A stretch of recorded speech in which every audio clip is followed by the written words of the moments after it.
Bom, a divisão social do trabalho é uma das marcas impostas pelo sistema capitalista aos modos de produção da sociedade moderna.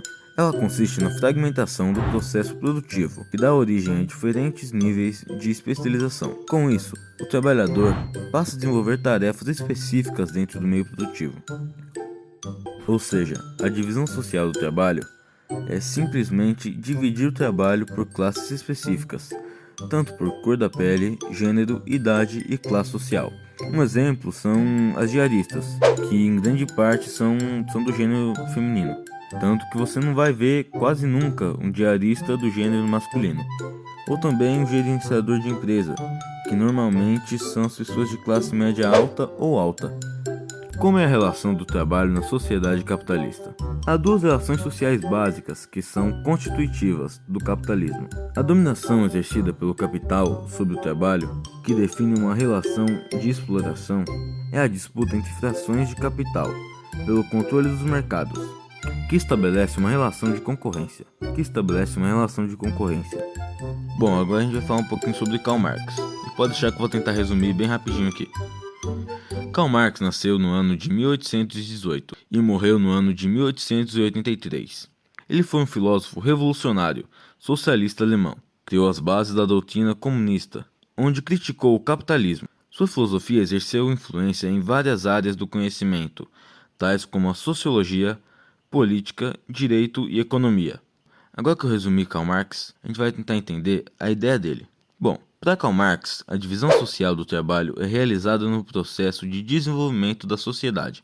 Bom, ele quer dizer que conforme a gente busca entender as nossas necessidades, estabelecemos relações de trabalho e maneiras de dividir as atividades. Por exemplo, nas sociedades tribais, a divisão era feita por base nos critérios de sexo e idade.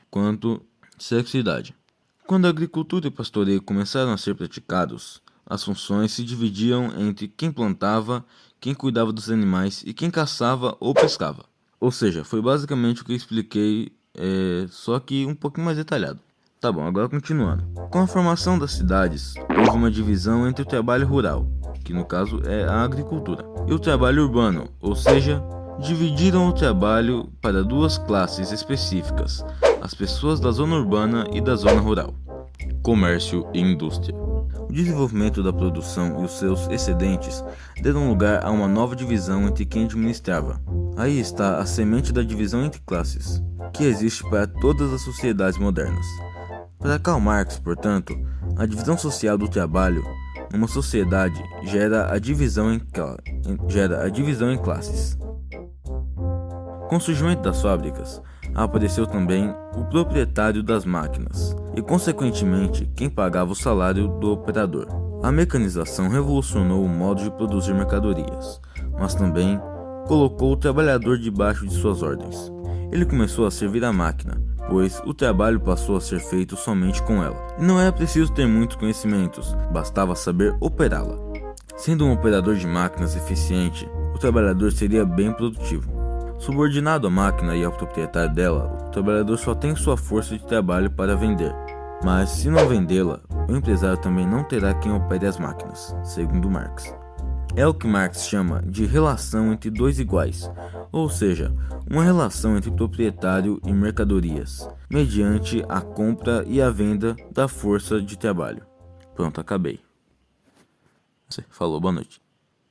Boa noite nada, você nem vai dormir, vagabundo. Toma, besta, vai, toma. Viu, eu quero que você deixe uma frase aqui, mas eu quero que você deixe ela aqui que eu vou falar agora no final. Toma, besta!